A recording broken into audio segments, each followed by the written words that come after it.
Hi, I am Ercument Asil, and this video is a summary of my paper titled Rational and Sacred, Şemseddin Sami's Islamicate Deism as a Language of Ottoman Popular Science.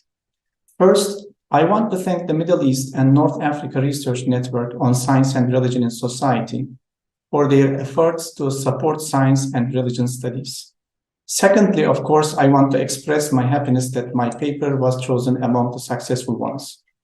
As the title suggests, my paper is about the famous 19th century Ottoman modernizer Şemseddin Sami and the language he used in his popular scientific journal Hafta. In my paper, I argued that his scientific language can best be described as a form of deism that reflected its historical Islamicate context of the late 19th century. Before delving into my analysis of Sami's popular scientific language, let me very briefly describe the historical context. Born into a well-to-do Muslim Albanian family in 1850, Şemseddin Sami first learned his Arabic and Persian, but later he attended the modern-style Greek-Ottoman Zosimeia High School, where he learned Latin, Greek, Italian, and French. Thus, Sami was exposed to both Western and Islamic sources at a very early age. Sami proved to be one of the most prolific and most influential journalist intellectuals of the late Ottoman era. He authored in a wide range of genres such as novels, theatrical works, translations, newspapers, journals, lexicons, and encyclopedias. As a tireless modernizer, Sami believed that the sine qua non for modernization was modern scientific reasoning and scientific knowledge. His miniseries, called Pocket Library, included titles like The Sky, the Earth, The Human Being, Women, Islamic Civilization, and Mythology. He also published his popular scientific journal Hafta, namely The Week. When I started to read Hafta, I was a little bit puzzled by the strangeness of Sami's language there. In this journal, Sami announced his goal as promoting modern science and scientific reasoning, but the language he used was pretty imbued with traditional and religious vocabulary. Furthermore, in his popular scientific journal, he wanted to go beyond the much-liked Muslim Golden Age discourse. I believe he took a different challenge in his journal. He strived to find the right language and the right tone that would enable him to adopt modern Western knowledge and spread it in his native Muslim culture.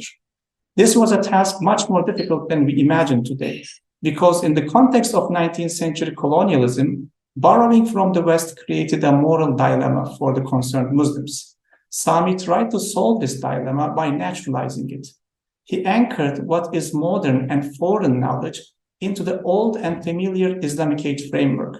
Thus, he tried to avoid offending Muslim dignity that was threatened by the colonial setting. In my paper, I tried to unearth how Sami attempted to achieve this goal. He employed a series of discursive strategies and taxonomic moves, through which he delicately reconfigured the respective moral authorities of religion, tradition, and science in an Islamicate setting.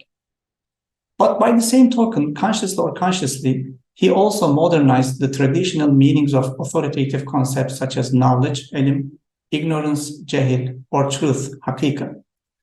Borrowing Marshall Hodgson's neologism, I propose to call Sami's popular scientific language an Islamicate form of deism in a very broad sense.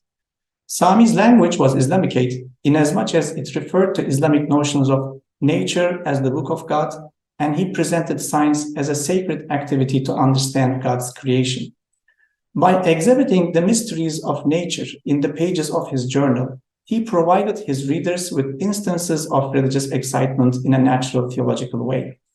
However, his language was also a deist one, because his ultimate aim was evidently promoting a modern materialistic universe devoid of any traces of supernaturalism except God himself.